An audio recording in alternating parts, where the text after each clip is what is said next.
I hope you guys have been enjoying the anime raid. In the superhuman ninja world of Naruto, there's bound to be organizations that have differences of opinions than the rest of the world. This ninja organization was known as the Akatsuki. One of the members I want to talk about today is a fish-looking one. You know, every anime has to have their own version of an underwater type character. You got this member of the Akatsuki known as Kisame. Pretty much all the members of the Akatsuki are some heavy hitters, some greater than others, but Kisame is one of the beings that's known as the tailless tailed beast. I mean, look at him. He looks like a shark. He seems to have his own gills that allow him to breathe underwater as well, because you're going to see a lot of water-based stuff in this video. But just like other ninjas in the Naruto universe, you know, it's this inner energy that everybody uses in the Naruto universe via use of hand signs, long amounts of training. You can learn ninja magic basically by transforming your inner energy into projectiles, energy manipulative type chakra, energy type stuff. It's a standard thing in the Naruto universe to be able to manipulate your chakra in certain ways, like how these certain ninjas, well, most top tier ninjas can stand on water by manipulating their chakra. This is a standard ninja thing in Naruto. You guys, you get it? Now, when we're talking about his ninja arts, his ninja magic he can do by manipulating his chakra, you know, thanks to his whole shark gimmick, he can make water clones out of himself to split his power up. Like a water version of Shadow Clone Jutsu, make water prison with his clones and keep certain characters trapped. He can generate a giant water wave to attack you this way. He can summon water sharks to attack you with, kind of like a water clone still. He can make more concentrated versions like this while he's just chilling inside like a water shark avatar thingy made of chakra. Even though he loves water type stuff due to the nature of how his theme of his character is, he can do other jutsu like earth manipulation to help him be able to move, because he transforms the earth around the user into a fluid state, which allows the caster to move at high speed, swimming through earth to approach an enemy. That's why on this occasion in Shippuden, you saw him going underground like this with a speed blitz type of motion and got the jump on everybody that way. And in guidebooks or lore for him, even though we don't really see it, it's implied he can control fire and wind, other element type stuff as well, along with earth. And just like every other character, of course, he has summoning jutsu because he makes a pact. Oh, gee, who would have guessed his pact would be being able to summon sharks to give it bullcrap and it can go away on its own. Even 3 at once. He actually carries standard gear like a sword. It's not what you think. This is the reason why they call him a tailless tailed beast, because of his hack. His hack being the fact that his literal sword can eat your chakra, and chakra is a major thing when it comes to ninja techniques in this universe. This is Haxy. He can just swipe it and like drain you of your chakra. And he can drain a lot of your chakra just with a single swipe. It absorbs chakra and uses the chakra it absorbs to where if Kisame gets injured, it would actually help him heal up faster than average. Transfers his chakra in the form of stamina. This is what really makes him more of a threat, being a tailless tailed beast, because the stronger his opponent is, the stronger he will get as well. He has chakra-based attacks, where the chakra-based attack will literally absorb your jutsu. This blade is like basically a living being for the most part. If somebody else tries to use it, it will stab you if you try to use it, because it's loyal to its master. Because he's the only one allowed to use or wield it, because it has a relationship with him. Until it betrayed him for Killer Bee and wanted Killer Bee, the Jinchuriki, to be his new master. Just to give you an idea of how much power he can swipe away with a single swipe with this sword that can just eat literally chakra. There's a lot of tail beasts, each strong in their own right. Let me talk about the 8 tails for 2 seconds. Different tail beasts have different beings they are inside of. They're the host. They can kind of merge their power into one. Killer Bee just happens to be one of the few beings that has really good control of his tail beast in the show, to where he can use his base form like this, or he can enter like a chakra cloaked mode like this, and then he can go in a crazier mode like this where he's not even recognizable no more, can make part of his body parts the entirety of the tail beast itself, or just go full-blown tail beast mode like this. This is crucial because you get to see an example of how much his sword can absorb with a single strike. When you see Killer Bee attack him right here, he powers up into a cloak-like state and attacks him. You see how easily he knocked him back down to his base form, stealing his chakra. One swipe of all that energy actually transforming the sword. So Killer Bee powers up again with all these tails in his cloaked state, and he one swipes him. It's confirmed, like they literally stated out of their mouth, that it can swallow 6 tails worth of chakra at one swipe. So this isn't slow energy absorption, guys. It's pretty quick, and a big chunk at that. So you can really get a good idea of his power when Killer Bee went to this mode, and he even took it a step farther and went to a higher mode to fight Kisame. He powered up into this mode to where you can even start to see bones. This attack actually had the power to injure Kisame, but the sword did absorb a big chunk of his power. He went from that unrecognizable state back to this cloaked state. It just gives you an idea of how much he can absorb at once, taking him from this all the way back to this again. And that makes him hard to defeat because he can use that energy he just stole from you to heal him and give him greater stamina, in turn making him stronger based on who his opponent is. Don't ask when his sword turned against him. Yeah, Killer Bee ended up getting his sword. It can eat fireballs from Itachi, just for reference on what the sword can eat.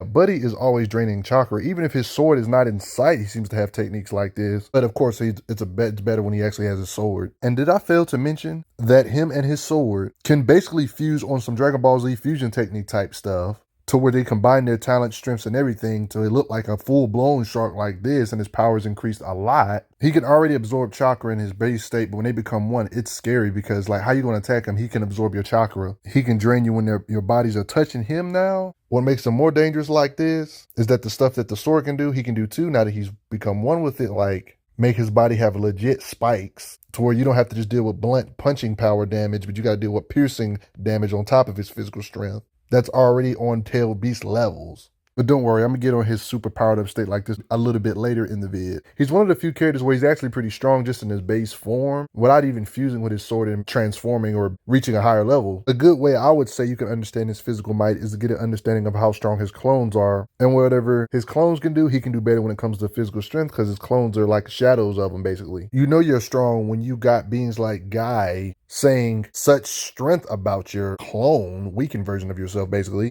It's proven that the water clones are weaker compared to them because other water style users, like people in the mist, not necessarily Kisame, but other beings that have similar jutsu pretty much talk about how they have 1/10 of your strength of the originals. Even though they're a lot weaker, they still have the strength to block all these different ninja, Neji, and Rock Lee, might I add. So it shows that the clones are still ridiculously strong. Imagine what Kasame's full strength is in his base state. He's supposed to be a taijutsu specialist, and doing this causing him to bleed. It's easy to not pay attention to stuff like this, but look how he easily just throws this sword in the air. This sword isn't light. Matter of fact, when it comes to his overall power in general, he has a massive amount of chakra just in general. People was comparing it to Naruto having this much. I don't think we need to explain why comparing somebody's chakra to Naruto's chakra is crazy because, you know, the nine-tailed fox inside of him and then both using their power together and stuff. Powerful members of the Akatsuki like Pain himself, someone we've seen on screen to show he has the blast power to blow away an entire city or a whole village, said Kisame has the most chakra reserves out of everybody in the whole Akatsuki, guys,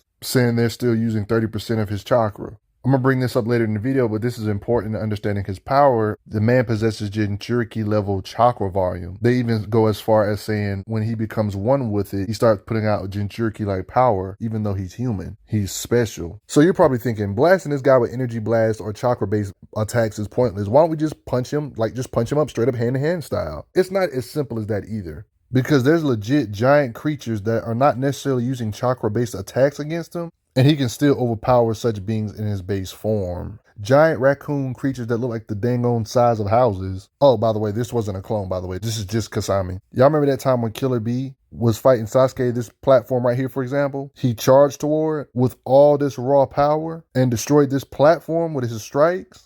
Even though part of this, the reason why Kisame is able to parry him is because of the chakra absorption. He doesn't like absorb kinetic energy or nothing, or he doesn't necessarily absorb momentum. So him to be able to flip Killer Bee that's charging like this is actually more impressive than you might think it is. You know he's physically strong because he was able to block a kick from Guy here, yet again absorbing chakra energy. There's like this reoccurring joke in Naruto, whoever has the first Hokage's DNA gets buffed beyond belief because he's one of the few that can use wood-style stuff. Yamato, being that got experimented on, is one of the few people that can use some of his wood-style stuff. Of course, not on the same level as first, but still pretty cool. First Hokage's jutsu wood-style is good for suppressing chakra and things of that sort and containing beings. Yamato is a being that has jutsu or wood-style that can shield from stuff, you know, when Naruto was going berserk, blowing away the entire forest, blowing away trees. His wood-style can block all that impact, making a big crater like that. In this occasion, Kisame just got pretty much defeated by Might Guy. You know, Might Guy's a beast, of course. So one could say he was pretty weakened or battle damaged, one could say,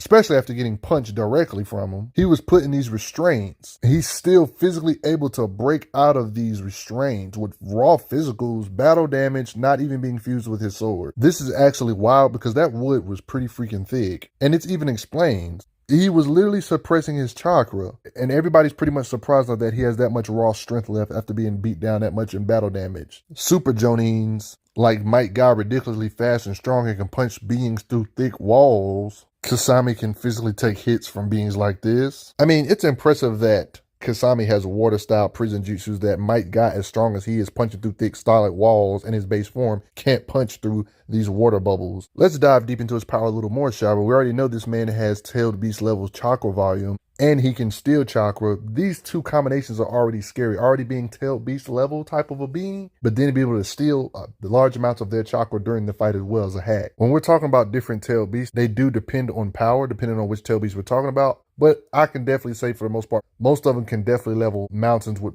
pretty much a relative ease. Even if we're not even talking about the nine tails, because we know how over the top and busted the nine tails is compared to all the other tail beasts. It's not fair to just analyze Kisame's durability. You also got to analyze the sword's durability, because the blade can literally become one with him and all their stats kind of fuse together. So a good idea to understand his true might, especially when he transforms, is to understand both their mights. Like, for example, the sword itself got hit by a giant axe and it was durable enough to withstand it. As powerful as Killer B is, he's having problems piercing the sword. You guys probably already know about the ninja ranks in Naruto. You got the top of the food chain, you got the one right below the top of the food chain, Jonin level. Jonin level beings pull up on Kisame. His sword can withstand these. There's angles where it doesn't look like a sword, but it can still cut, by the way, just for those that are curious. This Jonin he's fighting, Asuma, for example, can amplify his attacks with chakra. These little knuckles, brass knuckles looking things that he wears on his hands, they're strong enough, partly thanks to enhancing it with chakra. He can cut other beings' weapons with his own weapon. So it's pretty obvious his sword can withstand some stuff. Imagine when they fuse. You see what I'm saying? He's had his jutsu clash with a number of different beings throughout the years. Like, he did water jutsu that clashed with beings like Kakashi himself, an extremely powerful Jonin ninja from back in the day. When it comes to his blast power, just from the fact he can clash with him, would pretty much confirm that stuff like this, like Kakashi can do, I don't see no reason why he couldn't create water this big as well, bigger than trees. Blast of this water can cause all this destruction. Kisame has to be able to do similar stuff to this as well. I brought this up earlier, but he can make his water-style shark bomb blast at you and knock beings like Guy back, also while flying away. Notice in this area how they're just standing on dry land, right? He's so good with water-style, he creates his water-style exploding water shockwave, where he pretty much creates all this water with this jutsu, and he's riding on it, by the way. It's so much water that it floods the area, kind of giving himself a home field advantage right off gate. And Rock Lee had to kick his sword out of his hand. Neji hit him with an air palm, and he's able to block all this stuff with his sword while the bomb blows up. All this water in this area wasn't here at first. It shows how much he can create on the spot. I mean, since these are water style techniques, it makes sense that he can put out blasts of water that can pretty much nullify beings that are using lava type techniques. You know what I mean? It makes sense. It's the natural weakness of lava and fire, water. It makes sense. Now, you're probably thinking, he's strong only because of his absorption, like I mentioned earlier. No, think about it like this. He absorbs energy, even though he still has to take the blunt power of the attack, for example. Like here, for example, he actually got injured real bad, but during the injury, he absorbed a lot of chakra that helped him be able to heal. But when he's fused with the sword itself, one can say he's definitely on those tail beast levels. It's just that if you make too much physical contact with him via chakra being released or touching him too long, it can just instantly swipe away a big chunk of your chakra real quick. I mean, it's already confirmed he has dense chakra volume up there with tail beast, and it's kind of shown when he's able to make mountain-sized amounts of water. Like, I'm talking about so much water, they say they can't even see the edge. Like, it's like literally that big. And then he fuses with it to show, like, he literally becomes his own tail beast, basically. Yeah, they literally could not see the boundary of the water. And he pretty much gave himself a home field advantage on top of it. The water follows him as he goes. And for the most part, he's actually able to get W's on an actually full-blown tail beast Jinchuriki level being like Killer B that has really good control over his tail beast. He's still able to pretty much give him the business. This is just broken because this entire water prison shaves away your chakra and you barely have enough to stay alive. So not only can he absorb chakra himself, but he made a prison of water that can absorb your chakra. So what are you supposed to do against this guy? Try to do a blinding tactic. That didn't necessarily work because he can sense chakra through his skin. Yo, he straight up got a win on a tail beast, guys, in his transformed state. He's pretty hard to fight. Yeah, the stronger you are, the higher chance he's going to get stronger during the fight until the sword itself betrays him or some crap. Let me stop. Even when he's in a clone state, his jutsu is strong enough to shatter stone. Like these water sharks he creates out of chakra. See these rocks? these sharks can hit him and crumble him and let you know that the mortal sharks are strong. This says a lot about how much raw power these sharks got. This guy had to turn it into 6 gates to deal with them. And we guys know how strong 6 gates were. You guys know how Rock Lee can open 6 gates. You know, of course, in Naruto Shippuden, everybody knows that Might got stronger than Rock Lee. This is kind of respectable to Kisame's power, the fact that Might Guy felt like he had to use 6 gates to compete against Kisame. I mean, he's forever going 6 gate against Kisame. It just lets you know that, yeah, even on more than one occasion, he's done it twice. Kisame can make 1,000 hungry sharks this much, and look how small he looks in comparison to this. Techniques like this can definitely level a mountain. It's just that it didn't look like he could do much because it got overpowered by Might Guy. Just from the sheer size and amount he can produce when it comes to water volume, this attack right here definitely could level a mountain or two, just from the sheer size alone. Not to mention he can spam other jutsu after doing this one jutsu. Considering the fact that we know Tail Beast can level mountains with ease, this is definitely not a surprise really. If we're being honest, leveling mountains for Akatsuki or Kakashi level beings should be simple at this point. One could say this technique simply failed because it was literally a counter. The guy was literally making fire by punching the air so fast, so one could say the reason it got evaporated was because it was literally an elemental weakness maybe. And it probably had a lot of blunt power behind it too, because you know, that's Might Guy. Remember that 6 gate users in general? Like Rock Lee, for example, somebody that's weaker than Might Guy can punch by activating it and destroy a huge meteor along with some others. This is more implication. The fact that Guy felt like he had to go straight to 6 gate, not gate 5, not gate 4, like he had to go straight to gate 6 to deal with Kisame, implies that he was definitely a mountain shattering type of tier threat. Or like I said, it could have just been an elemental weakness, the reason why the fire put out all them sharks. But yeah, since he kind of does rely on absorbing chakra, one can say a taijutsu expert is like his kryptonite. One can argue, because this guy just cannot buy a victory against Guy, though. Even when he does this super water style super shark bomb, that's a massive piece of water, and he's underwater in his environment, and just couldn't catch a break. But it's cool that he clashed with Guy's super punch, the Hidora, that can shake an entire island, basically. Everybody feeling collateral, but yeah, but he got overwhelmed. Now, saying he's the strongest tail beast is a little bit vague because each tail beast vary from person to person or beast to beast when it comes to power, because we know most of the tail beasts ain't up there with the 9-tailed fox, for example, because that would pretty much be ridiculous, but we're not going to talk about that. Even if we assume he's as strong as the other tail beasts, not even counting the 9-tailed fox, that's by default saying he can level mountains. Because you got occasions like this, for example. This is just a low showing, by the way. I'm not saying mountain shattering is their limit. I'm just saying this is a bare bones minimum, guys. Each of these blasts got deflected by Naruto himself, and they caused mountain levels of explosions. So for them to just show visuals like this, and then you got statements like this of Kisame being able to put out Jinchuriki-like power, it just kind of makes up with the lore, right? I mean, there's other Akatsuki members that do similar stuff when it comes to Tail Beast as well. Matter of fact, Pain himself, the guy that blew away an entire village or city, one could say, stated that Kisame has the most chakra. Like, the same guy that had enough chakra to do stuff like this says Kisame has more chakra than him. You know what I mean? Obviously, Kisame doesn't have the same technique, but via his own techniques, he should be able to do something similar when it comes to how much energy this can produce or raw power output on his own right. But I will admit, he does kind of lack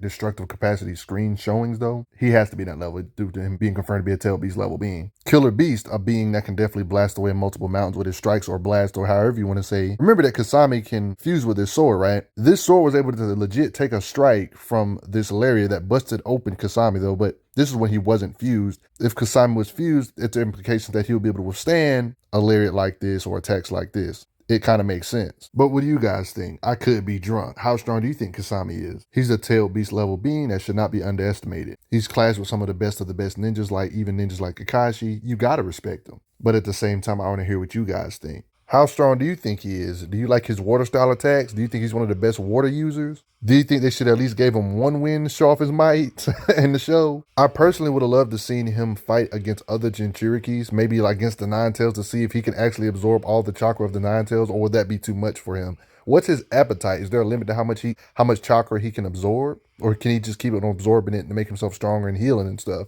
That's questions I really wanted answered. What do you guys think about that? But before I get going, I gotta say thanks for the donations, everybody. Respect Kisame, though. I'm glad you are enjoying your time on the channel. Make sure you check out the playlist on the channel to see other How Strong videos. If you like what this channel is offering, make sure you hit that subscribe button, and I will see you guys later.